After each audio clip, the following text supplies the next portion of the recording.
Hey everyone, welcome back. So we are today at the Jerusalem Biblical Zoo. When they first made this zoo, the idea was that they would just have animals from the Bible in it. However, they expanded it. However, they started to expand the theme for a number of reasons. A lot of the animals mentioned in the Bible have since gone extinct. There's a lot of dispute about the identity of some of the animals and the name and their names. So, for example, there is debate about whether or not an elephant should be referred to as a behemoth, or whether a rhinoceros is the reference to a unicorn, for example. So that's what I talked to today, but today there is a little bit of a, won't show you the whole zoo. It's quite large, and I'm not gonna lie, this is actually I think this is actually my first time in a proper zoo.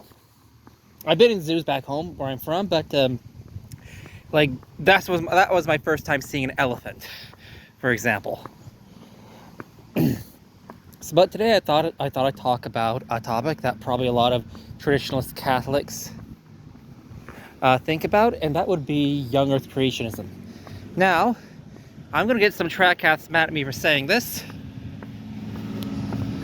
Let me just see if it can get away from the noise there.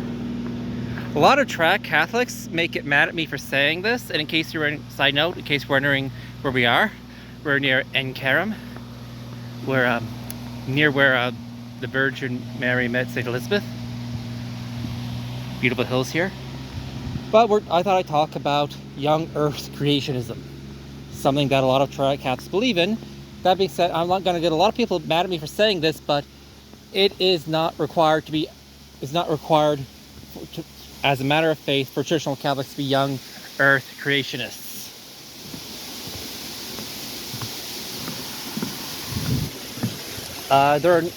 So for starters, let's look at what Pope Pius XII had to say about this matter.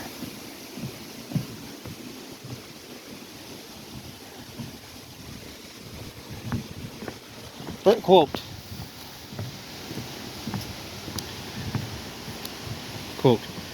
"For these reasons, the teachings about the Church does not forbid that, in conformity with the present state of human sciences and sacred theology, research and discussions," I referring to evolution, "for as it inquires into the origin of the human body as coming from pre-existent living matter, when there is a question of polygenism, however, the children of the Church enjoy no such liberty." So basically that means that we as traditional Catholics, as far as when it comes to evolution goes, and human evolution, we are allowed to believe that we evolved from monkeys, strictly speaking. However, we cannot say one group of humans evolved from one group of monkeys, other humans evolved from another group of monkeys, and we all have different origins. Essentially the belief is that,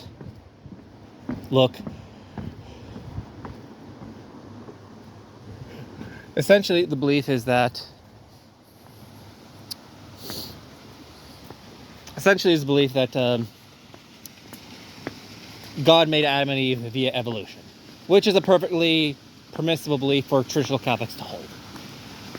And I'm going to admit I hold it myself for a number of reasons, and I think it's the most likely reason. I also am not a young Earth creationist, and I will say why. And it is in part because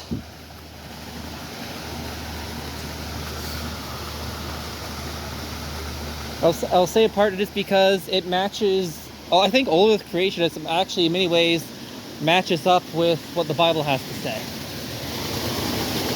Let me see. I think I may have gone down the wrong route. Yes, I think I have. I will just turn around. I think maybe just a little bit. But while I'm walking around, don't worry, I'm going to turn around and you're going to see a bunch of the animals in the zoo.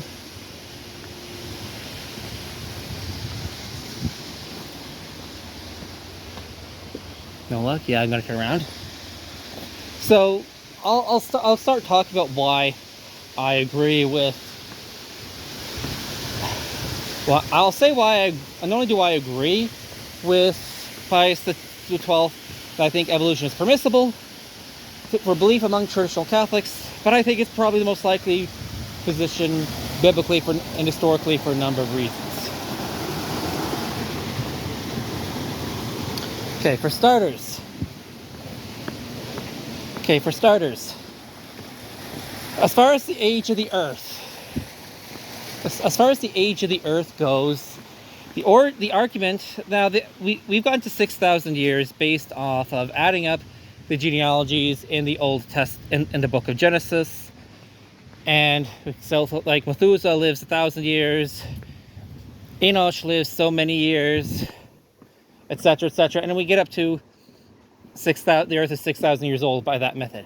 Here's the problem with that theory: is that the word for son of can also mean descendant of. And there is reason to believe that these generations, especially when we get these long lists that go back to the origin of the universe, have been abbreviated.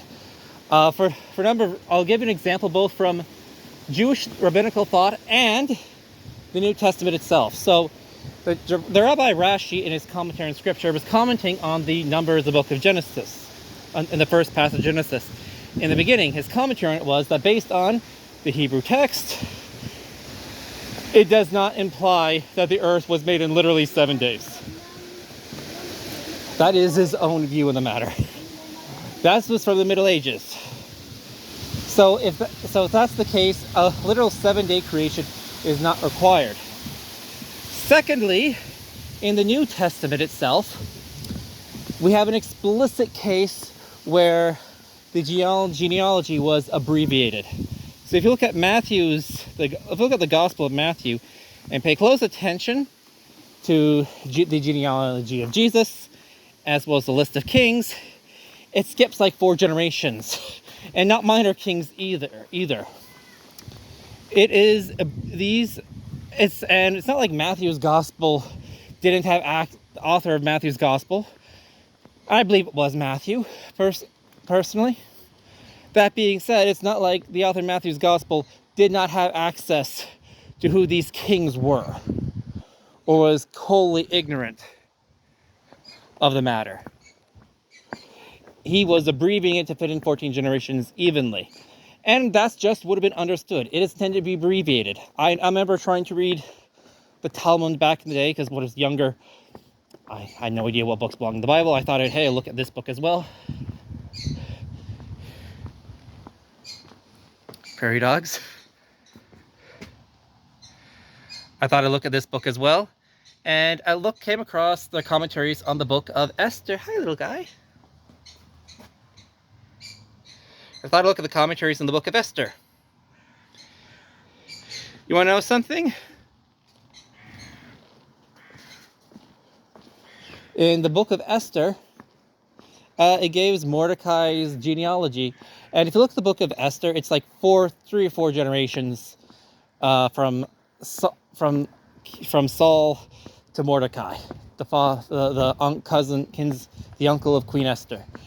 Mordecai would have had to been at least 200 years old by that point, in order for that genealogy to make sense if you take it literally.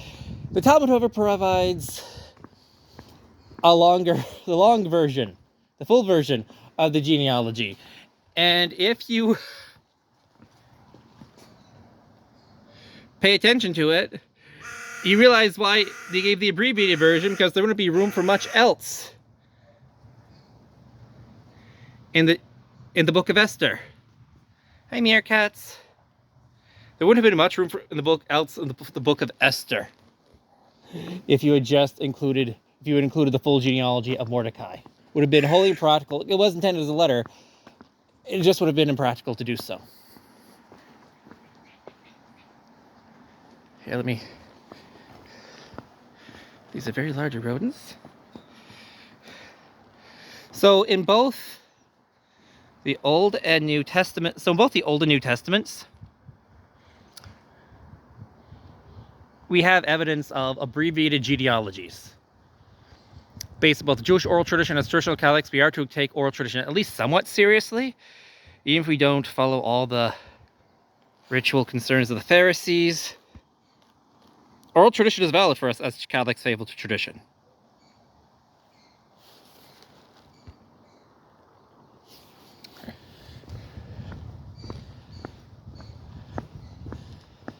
So God could have used evolution. The earth isn't necessarily 6,000 years old. That is a position you can make purely from theology.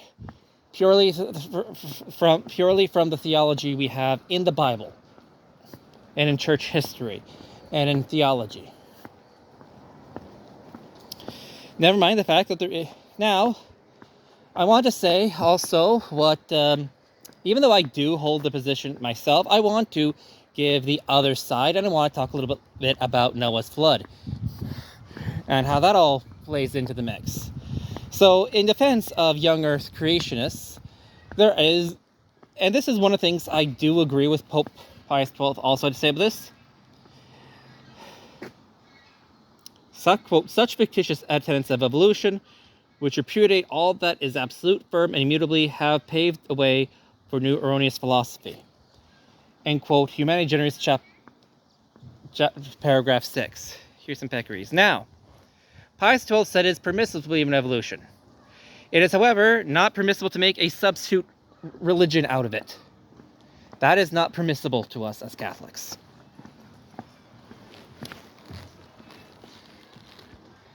Hey, peccaries. These guys, by the way, are very useful for making chocolate. If I remember the documentaries I watched as a kid. They help keep cocoa trees alive and well by running around in the mud. You can see how muddy it is, and as a result, the cocoa beans grow better.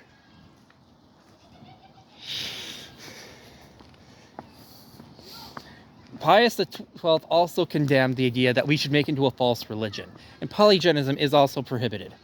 Now, and so he did say that this is an open discussion and people should not get too cocky about, oh, I'm evolution, therefore I'm smarter than everyone else. There are legitimate questions that people who believe in evolution have not successfully answered. I would agree with that, even though I believe in it myself. And I'll give you some of the evidence that I have heard brought forth, both from groups like Answers in Genesis, valid questions. I think there's might be arguments against them, but also even from secular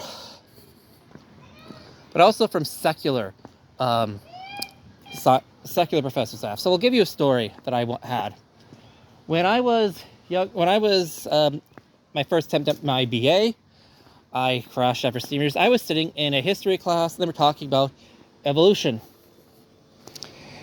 And one of the things he said that if you take all the hard evidence of evolution, all the human fossil remains, etc., and put them together, you can fit it all in the back of a pickup truck. Now, to be fair, this does not mean that is no evidence. That is evidence, and we need to listen to it, take it seriously. That being said, it is not as overwhelming as some people would like to think. Furthermore, there is evidence of fully formed human skulls. At least the most recent, that was the information I was given at the time. Maybe this information might be outdated. They have found fully formed modern human skulls from like 2 million years ago. Back then, we should not by rights have human skulls, according to current theories of evolution. There's also the question, and this is, again, why I'm older the creationist, and not just kind of mixed. I think evolution plays a role, but I believe in creationism to some extent is also the Cambrian explosion. So we have literally nothing in the fossil records at a certain point in history, and as a result, suddenly we have fully formed life forms and organisms without any real intermediate species in between.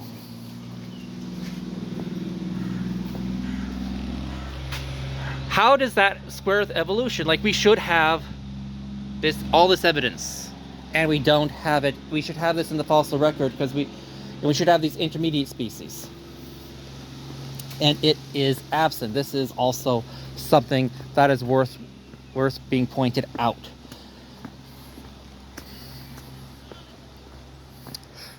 Here are the kangaroos. Also, I remember hearing from Answers to Genesis about hearing stories of how they found biological DNA within fossils themselves. That does not make sense. Like, how do you square that with evolution? How do you square that with the Earth being millions of years old? Why hasn't it decayed after millions of years? To which young Earth creationists would say it hasn't.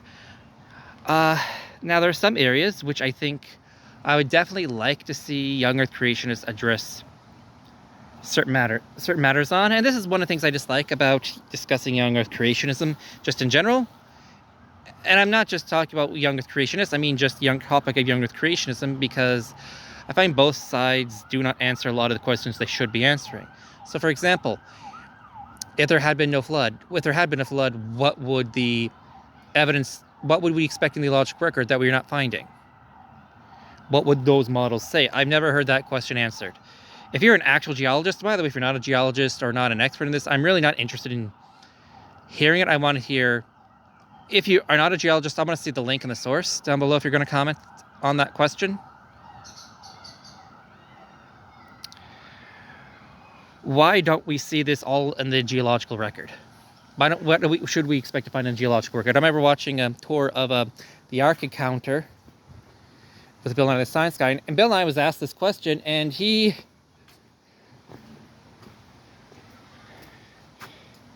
did not give an answer, provide a good answer. He says, I don't know, but who cares? Essentially is what he said. I find this very concerning. Also, there's a lot of evidence that has been proved. I think with modern genetic testing, it has been confirmed that all of humanity, this is old news at this point. And if you're an atheist criticizing me, please do your homework. Being an atheist does not make you intelligent. Yeah, it's been confirmed scientifically now that all human DNA comes from we all come from a common ancestor.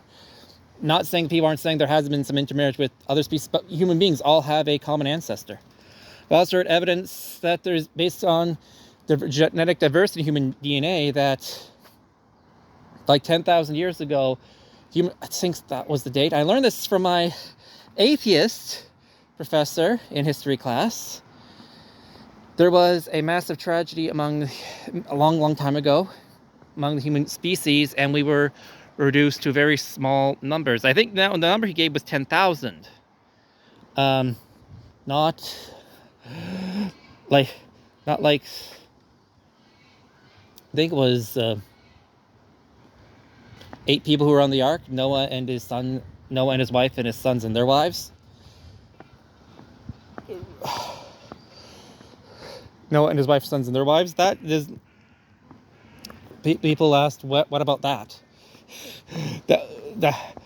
But there was a massive collapse in the human DNA all these years ago, and not all, but most cultures, even across the globe, that have no contact with each other, have had,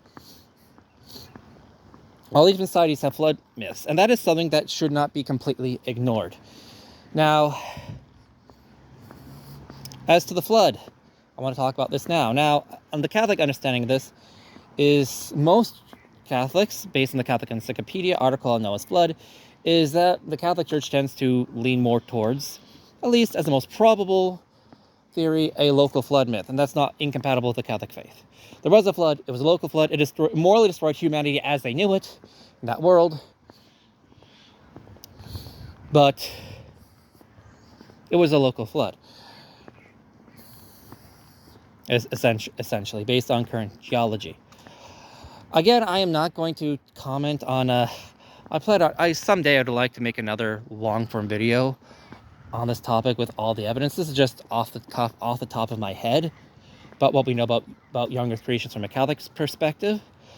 But for anyone who believes in the Bible, human DNA has been traced through common ancestor.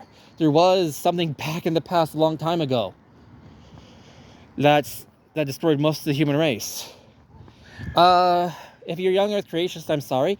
There's a lot of biblical evidence to suggest that the Earth isn't necessarily 6,000 years old. That's not the only opinion. It's a plausible opinion if you want to defend it, but there is precedent in it, and this was known about even in the Middle Ages. So, my honest opinion, I definitely believe in the Bible. I remember being asked, this is my first time seeing flamingos, by the way, in person anyway. Didn't know they could call like that. I remember I'll put it this way to anyone listening. I remember being asked by my old high school principal when I was still in high school, asking how could I believe in the Bible, seeing it clearly contradicts all the science with evolution and stuff like that. My response to him was, leaving my religion is a big deal. I've not seen the evidence for it, and I cannot comment on it. His response was, well, I would say with the arts television, you should say, I don't believe it, I accept it, don't you? I literally told him that's literally not how science works. And even though I do accept evolution, based on my current research, even though I do believe in all this, I do have to push back against how it has been abused and made into a substitute religion.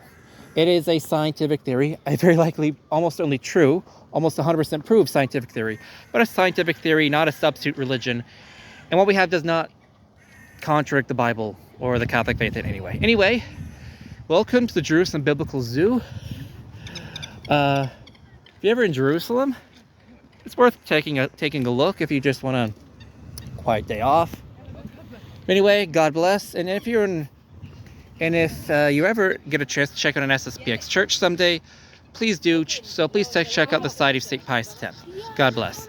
Hail Mary, full of grace, the Lord is with thee. Blessed art thou amongst women, and blessed is the fruit of thy womb, Jesus. Holy Mary, Mother of God, pray for sinners in every death. Amen. God bless.